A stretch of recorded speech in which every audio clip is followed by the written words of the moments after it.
Hello दोस्तों, नमस्कार। मैं एसबी सर आप लोग का अपने यूट्यूब चैनल में स्वागत करता हूं।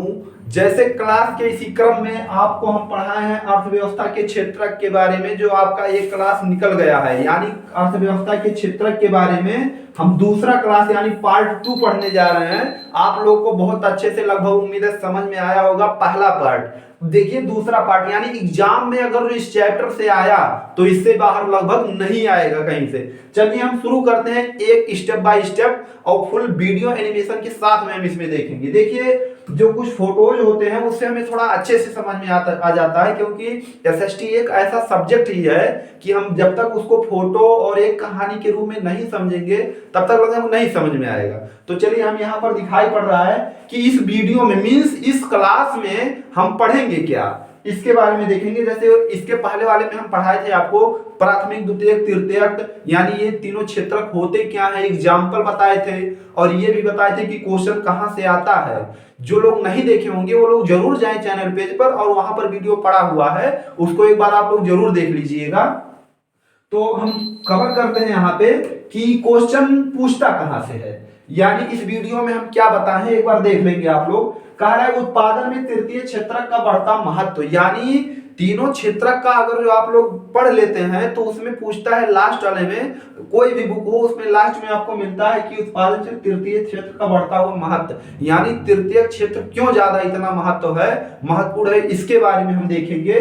कह रहा है अधिकांश लोग कहां पर नियोजित है, मीन्स जो भारत के या किसी दूसरे देश के लोग हैं तो अधिकांश लोग किस क्षेत्र में ज्यादा इन्वॉल्व हैं, ये चीज बताएंगे इसमें। आगे कह रहा है अतिरिक्त रोजगार का सृजन कैसे हो, मीन्स जो इन तीन क्षेत्रों में नहीं है या हैं वो लोग अतिरिक्त तरीके से कैसे उसका इन्वॉल्व होकर विजिट करते हैं, इसके बारे में देखेंगे। कह रहा है असंगठित और असंगठित क्षेत्र, हाँ ये बहुत इंपॉर्टेंट है, आपको वीडियो में आगे बताएं बहुत बढ़िया से इसको, क्योंकि पूछता है संगठित असंगठित क्षेत्रों में अंतर बताइए। ये आपका लगभग लॉन्ग वाले में भी आ जाता है और शॉर्ट वाले में तो आता ही है। अब आगे देखेंगे सार्वजनिक व निजी क्षेत्रों में अंतर क्या होता है, इसको बढ़िया ग्राफ बनाकर आप लोगों को बताए हैं, जो बुक में नहीं मिलेगा। मीन्स वो ग्राफ बुक में नहीं मिलेगा, केवल बुक में जो है क्या कर दिया है, उसको एक एक लाइन को एक्सप्लेन कर दिया है, बढ़िया से ग्राफ बनाकर बताए हैं ताकि दोनों आपको सामने दिखाई पड़े, दोनों में अंतर क्या है दिमाग में आपका सीधे समझ में आ जाए। यहाँ पर देखेंगे अगला पॉइंट, यानी ये टॉपिक तो हम पढ़ेंगे इसमें। अब यहाँ पर शुरू करते हैं एक एक पॉइंट को लेकर। जैसे यहाँ पर दिखाई पड़ा है उत्पादन की दृष्टि से तृतीय क्षेत्र का बढ़ता हुआ महत्व, यहाँ पर आपको दिखाई पड़ रहा है। तृतीय क्षेत्र में हम आपको बताए थे डॉक्टर, मास्टर, वकील, बैंक, इंजीनियर, ये सब आते रहते हैं। यहाँ पर आपको दिखाई पड़ा ये विद्यालय, वाहन है, बैंक है, यहाँ पर हॉस्पिटल है, ये तृतीय क्षेत्र में आते हैं। हम द्वितीय बताए थे कि जिसका एक बार विनिर्माण किया जाता है, यानी एक बार निर्माण हो गया है, प्राकृतिक संसाधनों का यूज करके जो हम दूसरा प्रोडक्ट बनाते हैं वही हमारा द्वितीय कहलाता है। प्राथमिक के बारे में थोड़ा देख लेंगे। जो खनिज संसाधन प्राकृतिक क्षेत्रों में आता है, मीन्स प्राकृतिक रूप से प्राप्त उसे प्राथमिक क्षेत्र कहा जाता है। तो वीडियो आगे देख लेंगे, इसके बारे में बढ़िया से डिस्कस किए हैं तीनों क्षेत्र के बारे में।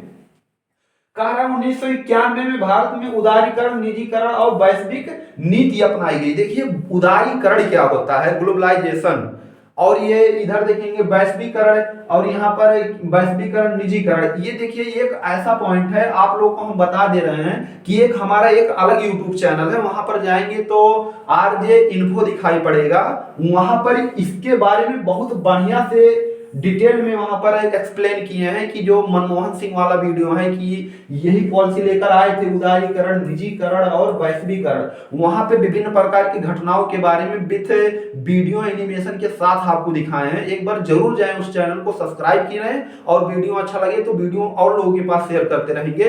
इसके बारे में बहुत बढ़िया से समझाए हैं। तो चलिए दोस्तों हम आगे शुरू करते हैं, एक बार देख लेंगे ताकि आपको अच्छे से समझ में आ जाएगा कि ये उदारीकरण, निजीकरण, वैश्वीकरण होता क्या है।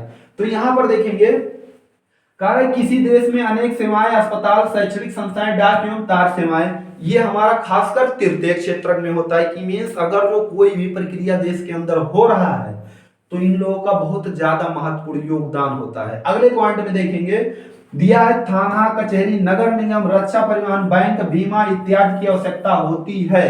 यानी देश की अर्थव्यवस्था को अगर जो चलाना है, मैनेज करना है, तो वहां पे जो लोग काम करने वाले हैं इसमें इन सब विभागों में रखना जरूरी है, और इन सब विभाग में जो लोग रहते हैं वो तृतीय क्षेत्र में आते हैं। चलिए अब अगले पॉइंट में कह रहे हैं भारत कृषि प्रधान देश है। मीन्स भारत में देखा जाए तो अधिकांश लोग कृषि करते हैं, और भारत में इतना ज्यादा कृषि होता है, भारत का अनाज विदेशों में भी जाता है, यानी वो लोग भी हमारे देश का अनाज खाते हैं।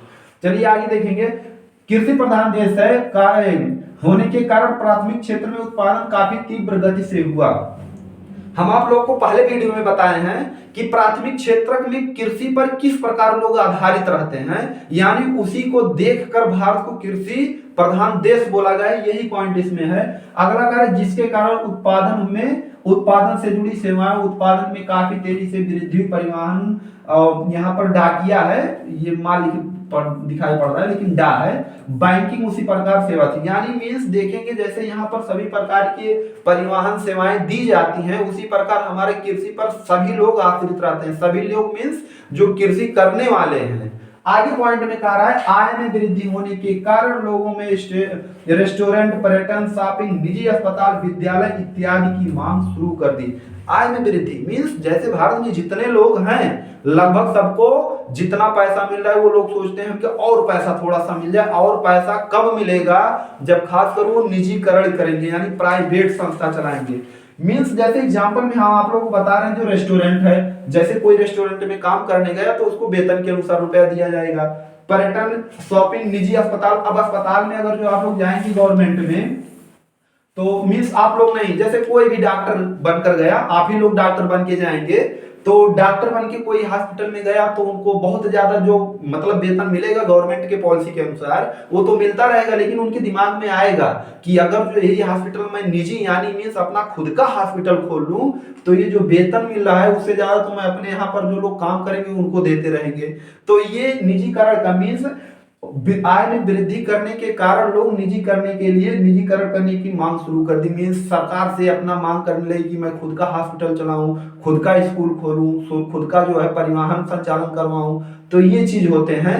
मीन्स तृतीय क्षेत्र में इन्हीं सब चीजों को इन्वॉल्व किया गया है कि यही सब क्षेत्र आते हैं, और इसी वजह से इसमें ज्यादा लोग इन्वॉल्व होना शुरू कर दिए।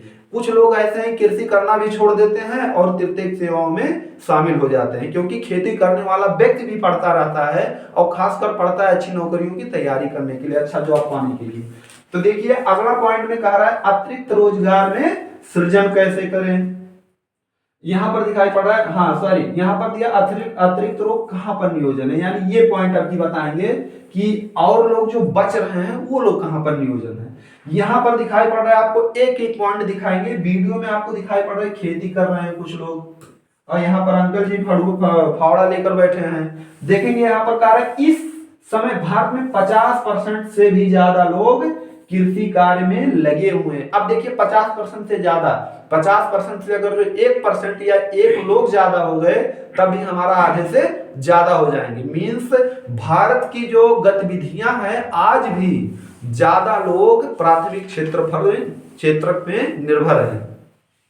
देखिए यहां पर कह रहा है जीडीपी में योगदान मात्र 15% है। देखिए 51% यानी 50% से ज्यादा लोग खेती करते हैं, लेकिन खेती का अगर जो जीडीपी में देखें योगदान तो 15% से भी कम मिलेगा। मीन्स अगर जो देखा जाए तो सोचने वाली चीज है। अब ये जीडीपी क्या होता है ये भी अगले वीडियो में हम बताए हैं। देखिए अब यहाँ पर लोग खेती कर रहे हैं, यहाँ पर इतने लोग भी खेती कर रहे हैं, ये लोग भी खेती का कार्य कर रहे हैं, लेकिन अगर जो योगदान देखा जाए तो मात्र 15% से ज्यादा नहीं है।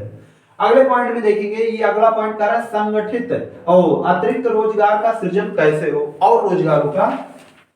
देखिए यहाँ पर कुछ लोग खेती कर रहे हैं, जैसे और रोजगार का अगर सृजन मीन्स सेवा में अगर जो वृद्धि करना हो तो क्या क्या योजनाएं लागू करना चाहिए, क्या व्यवस्था करना चाहिए। योजनाएं खासकर गवर्नमेंट के अनुसार किया जाता है, और व्यवस्था अगर जो करना हो तो खुद करना पड़ता है, अपना अगर जो खेती करना है तो।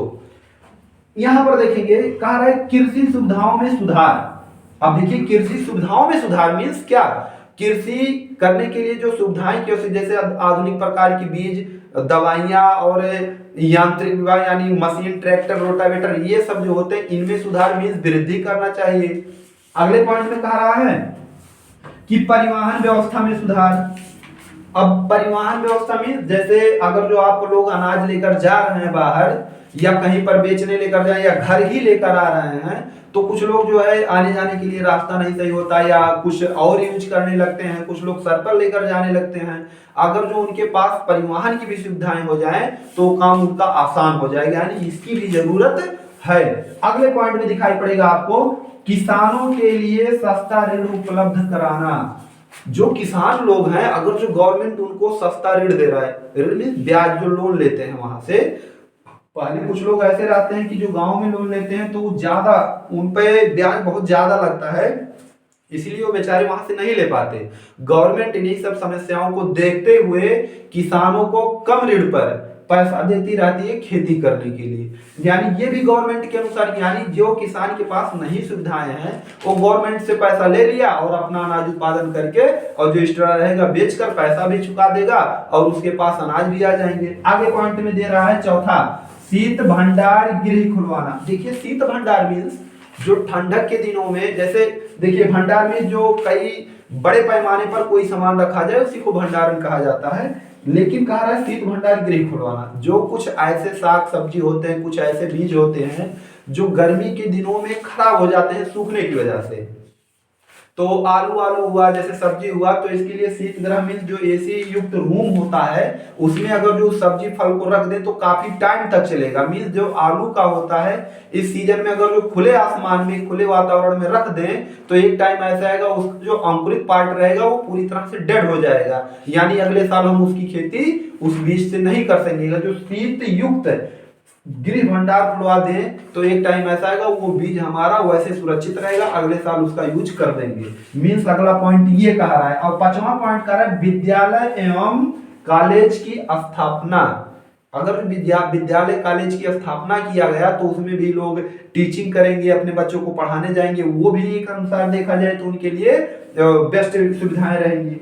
कह रहा है स्वस्थ सुविधाओं को बेहतर करना। देखिए स्वस्थ सुविधाओं को बेहतर करना मीन्स ये नहीं कह रहा है कि स्थापना, बेहतर करने का मतलब जैसे खासकर गवर्नमेंट हॉस्पिटल में देखा जाए तो जाते हैं तो कुछ ऐसे हॉस्पिटल होते हैं जहां पर उनको उस प्रकार की दवाइयां नहीं मिल पाती, एक्सरे करवाना हो तो एक्सरे मशीन नहीं मिल पाता। मतलब कुछ जगहों की बात, सब जगहों की बात नहीं कर रहे हैं, कुछ जगहों पर यानी जो समस्याएं होती हैं किसानों के लिए, अगर जो जाए वहां पर अल्ट्रासाउंड एक्सरे ना हो पाए वो लोग तो प्राइवेट में जाना पड़ेगा और प्राइवेट में अक्सर पैसे ज्यादा लगते रहते हैं। इसीलिए उन सुविधाओं को मतलब बेहतर करना, अगर जो बेहतर हो गया सभी मशीन आ जाएंगे, किसान वहीं पर जाएगा, वहीं पर अपने समस्याओं को समाधान करके तुरंत चला आएगा। अगले पॉइंट में हम आपको बताने जा रहे हैं, यहां पर दिखाई पड़ेगा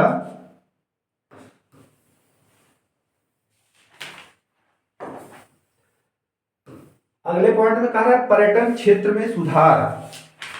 अगर जो रोजगार की दृष्टि से देखा जाए तो ये सुधार क्या होता है, जैसे अगर जो कोई चीज हम लगा रहे हैं यानी पैसा वैसा लगाया जाता है कंपनियों में, यानी उसमें निवेश भी करते हैं और लगभग लगातार निवेश करते हैं। जैसे कोई प्रोडक्ट बना तो प्रोडक्ट जो पहले देखा जाए प्राथमिक क्षेत्र से आए उसमें भी पैसा लगा, लेकिन अगर जो पर्यटन की दृष्टि से देखा जाए, जैसे ताजमहल ये बहुत फेमस किला है, देखा जाए तो वही शाहजहां मुमताज वाला, तो यहां पर दिखाई पड़ेगा ताजमहल, यानी ताजमहल केवल एक बार बन गया, केवल एक बार ही बना और उसका पैसा टैक्स से, गवर्नमेंट से, और जो लोकल लोग हैं विदेशी लोग आते हैं हमेशा बनता रहता है। ऐसे इसी प्रकार से कई जो है किले हमारे भारत में हैं, यहाँ पर आपको दिखाई पड़ रहा है।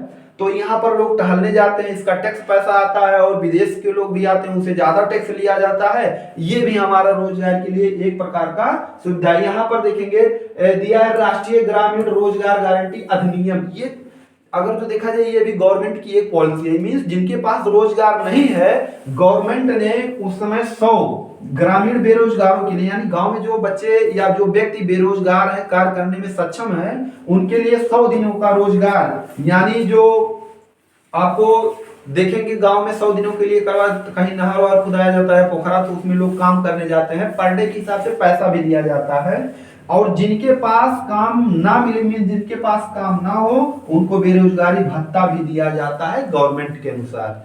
तो लगभग आपको उम्मीद है कि यहाँ पर जितना टॉपिक इसमें पढ़ा दिए हैं कि लगभग यहीं से क्वेश्चन आएगा। प्राथमिक क्षेत्र द्वितीयक तृतीयक में अगर जो क्वेश्चन पूछा और पूछता है 100%, तो लगभग यहीं से आपका आएगा क्वेश्चन। आगे पॉइंट में हम दिखाई पड़ रहा है आपको, ये लास्ट पॉइंट है, बस इसके बाद हमारा क्लास खत्म हो जाएगा। संगठित और असंगठित क्षेत्र, इसमें देखेंगे दो प्रकार के हैं। जैसे संगठित मीन्स जो फिक्स रहता है, असंगठित मीन्स जो फिक्स नहीं रहता। चलिए हम थोड़ा फास्ट आप लोगों को बता रहे हैं, क्योंकि ये ऐसा टॉपिक है, ये लगभग पूछता है इसमें। देखिए, रोजगार की सुरक्षा होती है। जैसे कोई गवर्नमेंट जॉब अगर जो पा गया तो उसका सुरक्षा रहेगा। जैसे कोई प्रकार की समस्याएं आती हैं तो गवर्नमेंट उसका देख रेख करता है। कम वेतन मिलता है असंगठित में, मीन्स जो जहां पर असंगठित क्षेत्र, जहां पर गांव देहात के बेरोजगार रहेंगे, उनका कम वेतन मीन्स करेंगे तो करेंगे, नहीं तो बैठेंगे घर पे। अगले पॉइंट में कह रहा है उचित वेतन मीन्स बढ़िया वेतन मिलता है। कार्य की समाप्ति निश्चित नहीं, मीन्स इसमें समाप्ति निश्चित है। जैसे आप बैंक में है या टीचिंग कर रहे हैं गवर्नमेंट सेक्टर में कहीं पर भी, तो उसका कार्य निर्धारित रहता है, और लेकिन प्राइवेट में निर्धारित नहीं रहता। कह रहा है कि कार्य के निश्चित घंटे से, यानी ये समय तो फिक्स रहेगा। नौकरी की निश्चितता, यानी टाइम फिक्स रहेगा कि कितने साल आप नौकरी करेंगे। इसमें फिक्स नहीं रहेगा कि मीन्स कब आप निकाल दिए जाएंगे। जैसे प्राइवेट सेक्टर में कहीं भी कोई व्यक्ति काम कर रहा है तो उसको कोई फिक्स नहीं रहता, वो कब निकल जाएगा। अगले पॉइंट में कह रहा है कर्मचारी योजनाओं का लाभ, यानी जो योजनाएं आती हैं कर्मचारियों के अंतर्गत, उनको लाभ मिलता रहता है गवर्नमेंट के हिसाब से। और जो प्राइवेट सेक्टर में होते हैं, जो जिनके अंडर में काम करेंगे, वो क्या करेंगे, दीपावली में थोड़ा मिठाई उठाई दे देते हैं और खावा लेते हैं, कार सेट कपड़ा देंगे, और उससे ज्यादा क्या देंगे। कार्य की बेहतरीन परिस्थिति का उदाहरण जैसे बैंकिंग, जो बैंकिंग में आपको दिखाई पड़ रहा है कि कितने टाइम के लिए काम करते हैं, कितना वेतन मिलता है, क्या सुविधाएं मिलती हैं, क्या योजनाएं के अनुसार उनको प्रमोट किया जाता है, ये सब दिया रहता है। और यहाँ पर आपको दिखाई पड़ रहा है जो असंगठित क्षेत्र में प्राइवेट सेक्टर। देखिए अब लास्ट पॉइंट हमारा सार्वजनिक और निजी क्षेत्र। सार्वजनिक जो ऐसे क्षेत्र जो लगभग सभी लोगों के लिए बोला जाए, चाहे कोई जात का हो, चाहे धर्म का हो, कुछ भी, चाहे स्त्री पुरुष बच्चे कुछ भी हो, ये सार्वजनिक क्षेत्र में आएंगे। जैसे विद्यालय, स्कूल, होटल और पानी पीने वाला स्थान, तालाब, कुआं, रेलवे, ये सब सार्वजनिक स्थान में आएगा। निजी में जो प्राइवेट सेक्टर में रहेगा। अब चलिए हम शुरू करते हैं सार्वजनिक क्षेत्र में क्या क्या आते हैं और निजी क्षेत्र में क्या आते हैं। कह रहे परिसंपत्तियों पर सरकार का नियंत्रण। परिसंपत्तियों पर यानी अगर गवर्नमेंट स्कूल है, गवर्नमेंट हॉस्पिटल है या गवर्नमेंट रेलवे स्टेशन है, और है ये सब, यहाँ पर जो अगर जो नियंत्रण मीन्स कंट्रोल देखा जाए तो गवर्नमेंट का उस पर रहता है, यानी कोई उस पर हस्तक्षेप नहीं कर सकता।